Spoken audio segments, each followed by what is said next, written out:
Funding for this program is provided by. Additional funding provided by.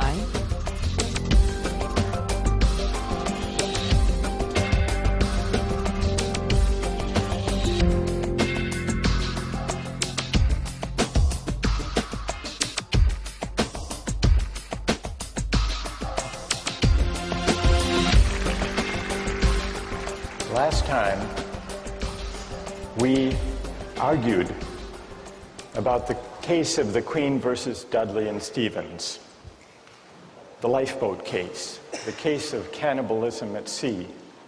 And with the arguments about the lifeboat in mind, the arguments for and against what Dudley and Stevens did in mind, let's turn back to the philosophy, the utilitarian philosophy of Jeremy Bentham.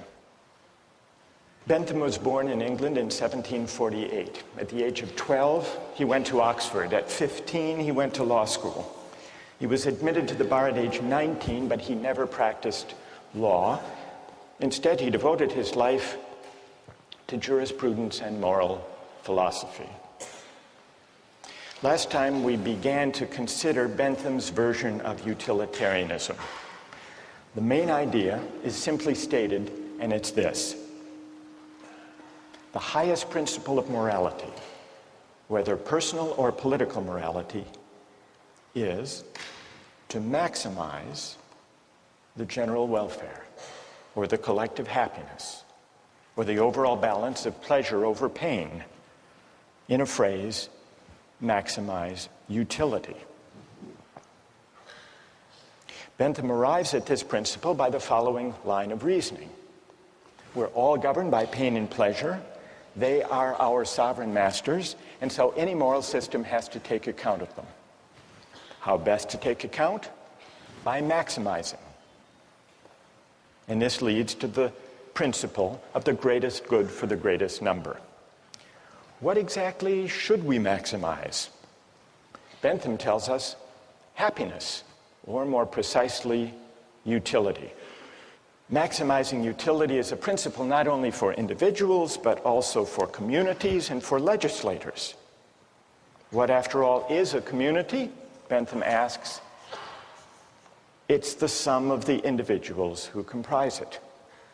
And that's why, in deciding the best policy, in deciding what the law should be, in deciding what's just, citizens and legislators should ask themselves the question, if we add up all of the benefits of this policy and subtract all of the costs, the right thing to do is the one that maximizes the balance of happiness over suffering. That's what it means to maximize utility. Now, today, I want to see whether you agree or disagree with it. And it often goes, this utilitarian logic, under the name of cost-benefit analysis, which is used by companies and by governments all the time. And what it involves is placing a value, usually a dollar value, to stand for utility, on the costs and the benefits of various proposals. Recently in the Czech Republic, there was a proposal to increase the excise tax on smoking. Philip Morris, the tobacco company, does huge business in the Czech Republic. They commissioned a study, a cost-benefit analysis of smoking in the Czech Republic. And what their cost-benefit analysis found was the government gains by having Czech citizens smoke. Now, how do they gain? It's true that there are negative effects to the public finance of the Czech government because there are increased healthcare costs for people who develop smoking-related diseases. On the other hand, there were positive effects, and those were added up on the other side of the ledger. The positive effects included, for the most part, various tax revenues that the government derives from the sale of cigarette products, but it also included health care savings to the government when people die early, pension savings, you don't have to pay pensions for as long, and also savings in housing costs for the elderly. And when all of the costs and benefits were added up, the Philip Morris study found that there is a net public finance gain in the Czech Republic of $147 million. And given the savings in housing and health care and pension costs, the government enjoys a savings of over $1,200 for each person who dies prematurely due to smoking. Cost-benefit analysis. Now, those among you who are defenders of utilitarianism may think that this is an unfair test. Philip Morris was pilloried in the press, and they issued an apology for this heartless calculation. You may say that what's missing here is something that the utilitarian can easily incorporate, namely,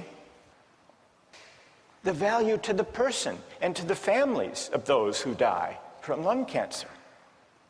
What about the value of life? Some cost-benefit analyses incorporate a measure for the value of life. One of the most famous of these involved the Ford Pinto case. Did any of you read about that? This was back in the 1970s. Do you remember what the Ford Pinto was, a kind of car? Anybody? It was a small car, a subcompact car, very popular. But it had one problem, which is the fuel tank was at the back of the car. And in rear collisions, the fuel tank exploded. And some people were killed, and some severely injured. Victims of these injuries took Ford to court to sue.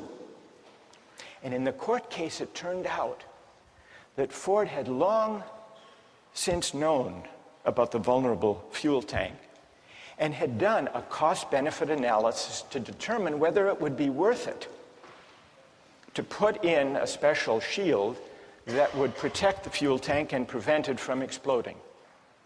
They did a cost-benefit analysis. The cost per part to increase the safety of the Pinto, they calculated at $11 per part. And this was the cost-benefit analysis that emerged in the trial. $11 per part at 12.5 million cars and trucks came to a total cost of $137 million to improve the safety. But then they calculated the benefits of spending all this money on a safer car, and they counted 180 deaths, and they assigned a dollar value, $200,000 per death. 180 injuries, $67,000. And then the cost to repair, the replacement cost for 2,000 vehicles that would be destroyed without the safety device, $700 per vehicle. So the benefits turned out to be only $49.5 million, and so they didn't install the device. Needless to say, when this memo of the Ford Motor Company's cost-benefit analysis came out in the trial, it appalled the jurors who awarded a huge settlement. Is this a counterexample to the utilitarian idea of calculating? Because Ford included a measure of the value of life. Now, who here wants to defend cost-benefit analysis from this apparent counterexample? Who has a defense? Or do you think this completely destroys the whole utilitarian calculus? Yes? Okay, well, I think that, once again, they've made the same mistake the previous case did, that they assigned a dollar value to human life. And once again, they failed to take account things like suffering and emotional losses by the families. I mean, families lost earnings, but they also lost a loved one, and that is more valued than $200,000. Right. And wait. That's good. What's your name? Julia Roto. So if 200,000, Julie, is too low a figure because it doesn't include the loss of a loved one and the loss of those years of life, what do you think would be a more accurate number? I don't believe I could give a number. I think that this sort of analysis shouldn't be applied to issues of human life. I think it can't be used monetarily. So they didn't just put too low a number, Julie says. They were wrong to try to put any number at all. All right, let's hear someone who you have to adjust for inflation.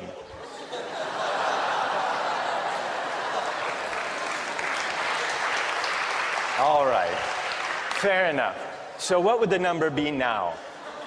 This was 35 years ago. $2 million. You would put 2 million. And what's your name? Wojtek says, we have to allow for inflation. We should be more generous. Then would you be satisfied that this is the right way of thinking about the question? I guess, unfortunately, it is. There needs to be a number put somewhere. Like, I'm not sure what that number would be, but I do agree that there could possibly be a number put on human life. All right, so Wojtek says, and here he disagrees with Julie. Julie says we can't put a number on human life for the purpose of a cost-benefit analysis. Wojtek says we have to, because we have to make decisions somehow. What do other people think about this? Is there anyone prepared to defend cost-benefit analysis here? As accurate, as desirable? Yes? Go ahead. I think that if Ford and other car companies didn't use cost-benefit analysis, they'd eventually go out of business because they wouldn't be able to be profitable, and millions of people wouldn't be able to use their cars to get to jobs, to put food on the table, to feed their children. So I think that if cost-benefit analysis isn't employed, the greater good is sacrificed in this case. All right, what's your name? Raul? Raul.